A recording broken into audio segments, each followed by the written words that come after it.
जंगल की खामोशी उस दिन कुछ अलग थी। हवा भी जैसे डर कर थम गई थी और आकाश किसी अनहोनी का संकेत दे रहा था। उसी क्षण रणभूमि में एक ऐसा दृश्य बन रहा था जिसे देखकर देवता भी कांप उठे। श्री राम अपने धनुष पर बाण चढ़ाए खड़े थे और सामने थे दो निडर बालक, लव और कुश। पर सबसे बड़ा रहस्य यह था, न पिता अपने पुत्रों को पहचान रहे थे और न पुत्र अपने ही पिता को। तभी दूर से हनुमान की व्याकुल पुकार गूंजी, प्रभु रुक जाइए। लेकिन उनकी आवाज़ प्रभु तक पहुंच ही नहीं रही थी। आखिर कौन रोक रहा था सत्य को? पूरी इस रहस्य को जानने के लिए हमारे वीडियो को अंत तक ज़रूर देखिएगा। कहानी बहुत ही रोचक है और जानकारी से भरी हुई है। वन की गहरी नीरवता में उस दिन कुछ ऐसा घटित होने वाला था जिसकी कल्पना स्वयं देवताओं ने भी नहीं की थी। पेड़ों की पत्तियां स्थिर थीं, मानो प्रकृति स्वयं अपनी श्वास रोककर किसी भयानक सत्य के प्रकट होने की प्रतीक्षा कर रही हो।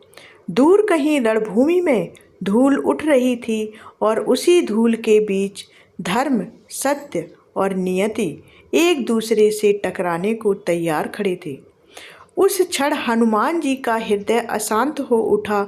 उन्होंने अपनी दिव्य दृष्टि से जो देखा उसने उनके प्राणों को कंपा दिया। श्री राम अपने धनुष पर बाण चढ़ाए खड़े थे और उनके सामने दो बालक निर्भीकता से युद्ध के लिए तैयार थे। वो बालक थे लव और कुश। परंतु इस दृश्य की सबसे बड़ी विडंबना यह थी कि किसी को भी सत्य का भान नहीं था। पिता अपने पुत्रों को शत्रु समझ रहा था और पुत्र अपने पिता को केवल एक महान राजा के रूप में देख रहे थे, जिनसे उन्हें धर्म के लिए युद्ध करना था। हनुमान जी के भीतर एक भयंकर द्वंद्व चल रहा था। उनका मन उन्हें पुकार रहा था कि वे तुरंत जाकर प्रभु को रोकें, सत्य बता दें, इस अनर्थ को होने से बचा लें। उन्होंने पूरी शक्ति से पुकारा, प्रभु श्री राम रुक जाइए। उनकी आवाज़ में वेदना थी, प्रेम था और एक भक्त की अंतिम पुकार थी। लेकिन आश्चर्य, उनकी वाणी जैसे किसी अदृश्य शक्ति द्वारा रोक दी गई। शब्द उनके कंठ से निकलते ही विलीन हो जाते, जैसे किसी ने आकाश में ही उन्हें बांध लिया हो। हनुमान स्तब्ध रह गए। ये कैसी माया है? कौन है जो सत्य को प्रभु तक पहुंचने से रोक रहा है? उनके मन में संदेह की लहर दौड़ गई। क्या यह किसी राक्षसी शक्ति का षड्यंत्र है? क्या कोई ऐसा बल है जो स्वयं हनुमान को भी विवश कर सकता है? उधर रणभूमि में युद्ध आरंभ हो चुका था। लव और कुश ने अपने धनुष उठाए और बिना किसी भय के युद्ध के लिए तैयार हो गए। उनके चेहरे पर अद्भुत तेज था, उनकी आंखों में आत्मविश्वास की चमक थी। उन्होंने पहला बाण चलाया और वह बाण वज्र की गति से जाकर श्री राम के रथ के समीप आकर गिरा। यह कोई साधारण वार नहीं था, यह चुनौती थी। श्री राम ने उस वार को सहजता से रोक लिया, पर उनके मन में एक प्रश्न अवश्य उठा, ये बालक कौन है? इनकी शक्ति साधारण नहीं हो सकती। परंतु युद्ध के नियमों के अनुसार उन्हें उत्तर देने का अवसर नहीं था। उन्हें केवल युद्ध करना था। हनुमान जी का हृदय यह सब देखकर फट रहा था। यदि आज यह अनर्थ हो गया तो मैं कैसे जीवित रहूँगा? उन्होंने अपने भीतर की सारी शक्ति जुटाई और उस अदृश्य बंधन को तोड़ने का प्रयास किया। उन्होंने अपनी भक्ति का आवाहन किया, अपनी शक्ति को जागृत किया और पुकार उठे, हे महाकाल मेरी सहायता करें। उनकी पुकार ब्रह्मांड में गूंज उठी और उसी क्षण समय जैसे थम गया। हवा रुक गई, धूल स्थिर हो गई और अस्त्र शस्त्र अपनी जगह पर जमे रह गए। उस स्थिरता के बीच एक दिव्य प्रकाश प्रकट हुआ और उसमें से प्रकट हुए महादेव। महादेव का स्वर शांत था, पर उसमें ब्रह्मांड की गूंज थी। हनुमान, क्यों व्याकुल हो? हनुमान उनके चरणों में झुक गए। प्रभु, एक पिता अपने ही पुत्रों का वध करने जा रहा है। मैं इस अनर्थ को कैसे होने दूं? उनकी आंखों में आंसू थे, उनकी वाणी कांप रही थी। महादेव ने उन्हें उठाया और कहा, जो हो रहा है वह नियति है, इसे कोई नहीं रोक सकता। हनुमान ने आश्चर्य से पूछा, क्या आप भी नहीं? महादेव ने गंभीरता से उत्तर दिया, नहीं हनुमान, यह लीला स्वयं नारायण द्वारा रचित है। इस युद्ध के माध्यम से ही सत्य प्रकट होगा। हनुमान जी का हृदय टूट गया। तो क्या मैं कुछ भी नहीं कर सकता? उन्होंने निराश होकर पूछा। महादेव ने कहा, कभी कभी सत्य को प्रकट होने के लिए पीड़ा का मार्ग चुनना पड़ता है। यह युद्ध केवल अस्त्रों का नहीं है, यह पहचान का युद्ध है, यह आत्मबोध का युद्ध है। हनुमान मौन हो गए। उन्होंने समझ लिया कि यह एक ऐसी लीला है जिसमें हस्तक्षेप करना स्वयं धर्म के विरुद्ध होगा। उधर युद्ध और भी भीषण हो चुका था। लव और कुश ने एक के बाद एक दिव्य अस्त्रों का प्रयोग करना शुरू कर दिया। अग्नि अस्त्र ने आकाश को ज्वाला से भर दिया। वरुण अस्त्र ने उसे शांत किया।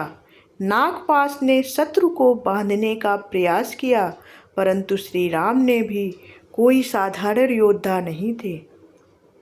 उन्होंने हर वार का उत्तर दिया, हर अस्त्र को निष्फल कर दिया, लेकिन फिर भी उनके मन में एक संशय बना हुआ था। इन बालकों में यह शक्ति कहाँ से आई है? उनके हृदय में कहीं ना कहीं एक अनजाना संबंध भी जाग रहा था, परंतु युद्ध की तीव्रता ने उस भावना को दबा दिया था। उसी समय आश्रम में सीता का हृदय अशांत हो उठा। उन्हें लग रहा था कि उनके पुत्र किसी बड़े संकट में हैं। एक माँ का हृदय कभी गलत नहीं होता। उन्होंने चारों ओर देखा और जब उन्हें लव और कुश कहीं दिखाई नहीं दिए तो उनका मन घबरा उठा। उन्होंने आश्रम वासियों से पूछा, पर कोई स्पष्ट उत्तर नहीं मिला। उनके मन में भय और बढ़ गया। अंततः उन्हें सत्य का आभास हुआ कि उनके पुत्र युद्ध भूमि में हैं। यह जानकर उनका हृदय कांप उठा। मैं अपने पुत्रों को संकट में नहीं छोड़ सकती। यह कहते हुए वे तुरंत उन्हें खोजने के लिए निकल पड़े। रणभूमि में स्थिति अब निर्णायक मोड़ पर पहुंच चुकी थी। श्री राम ने एक ऐसा अस्त्र उठाया जिसकी शक्ति से पूरा ब्रह्मांड कांप सकता था। यह एक दिव्य अस्त्र था जिसे केवल अत्यंत आवश्यकता पड़ने पर ही प्रयोग किया जाता था। देवता भी भयभीत उठे। यदि यह अस्त्र चला तो विनाश निश्चित है। हनुमान जी यह देखकर फिर से व्याकुल हो उठे। हे महादेव, अब तो कुछ कीजिए।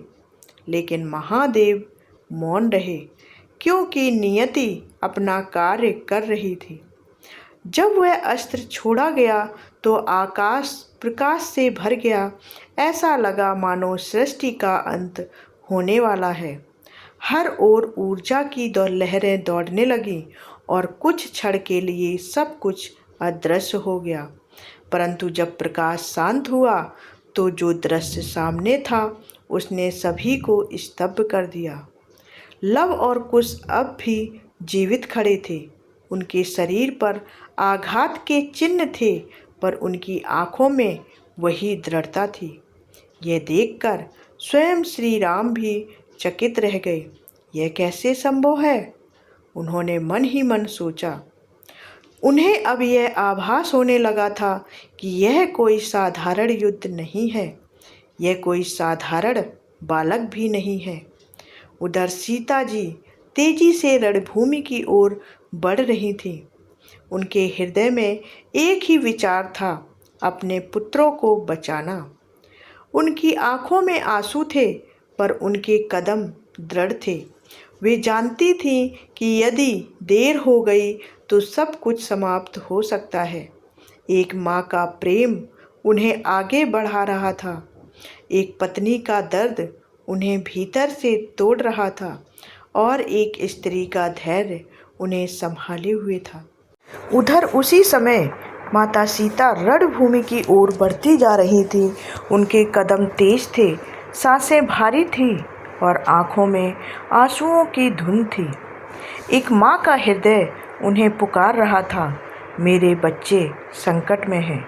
जब वे युद्ध भूमि के समीप पहुंची तो उन्होंने जो देखा वह उनके लिए असहनीय था। उन्होंने देखा उनके अपने पुत्र लव और कुश एक महान योद्धा से युद्ध कर रहे हैं, और वह योद्धा कोई और नहीं, स्वयं उनके पति श्री राम हैं। यह दृश्य देखकर माता के हृदय में तूफान उठ खड़ा हुआ। रुक जाइए, उनकी पुकार आकाश में गूंज उठी। इस बार वह आवाज़ किसी ने नहीं रोकी। श्री राम के हाथ रुक गए, लव और कुश भी ठिठक गए। पूरा रणभूमि एक पल के लिए स्थिर हो गया। माता सीता आगे बढ़ी, उनके नेत्रों से आंसू बह रहे थे।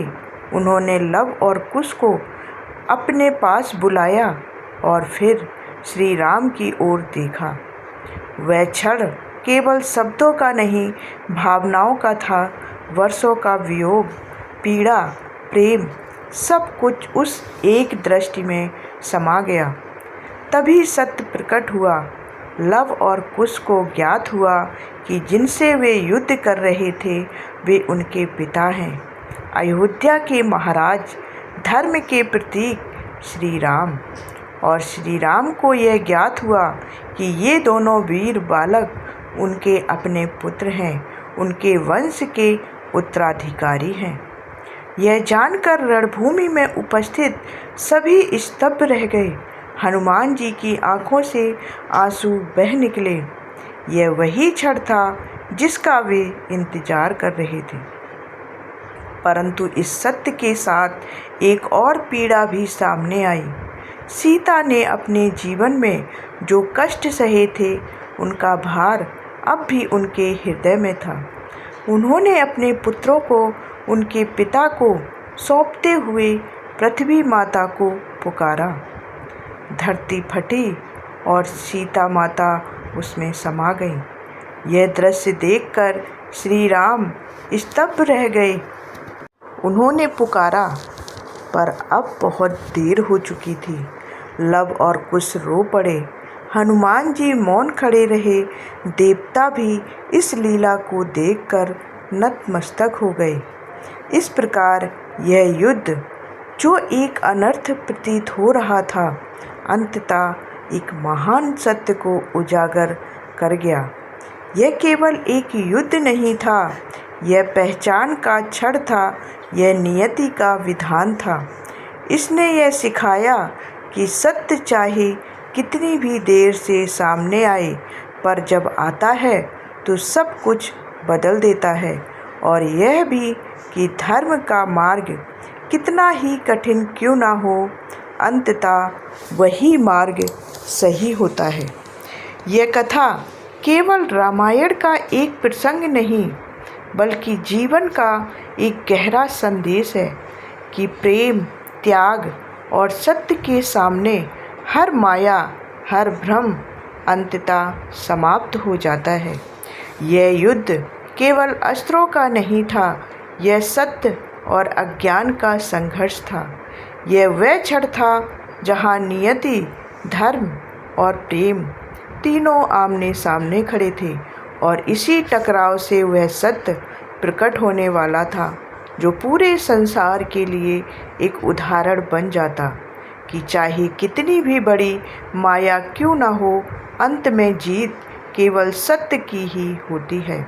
और जब वह सत्य प्रकट होगा तो न केवल एक पिता अपने पुत्र को पहचान पाएगा, बल्कि संसार को भी यह समझ आएगा कि प्रेम, त्याग और धर्म का मार्ग कितना कठिन परंतु कितना महान होता है। अगर आपको यह अद्भुत और रहस्यमयी कथा पसंद आई हो तो इसे ज़रूर लाइक करें। अपने दोस्तों के साथ इस वीडियो को और इस जानकारी को ज़रूर साझा करें और ऐसे ही रोचक पौराणिक रहस्यों के लिए मेरे चैनल को सब्सक्राइब ज़रूर कर लें और कमेंट में जय श्री राम ज़रूर लिखें। जय श्री राम। धन्यवाद।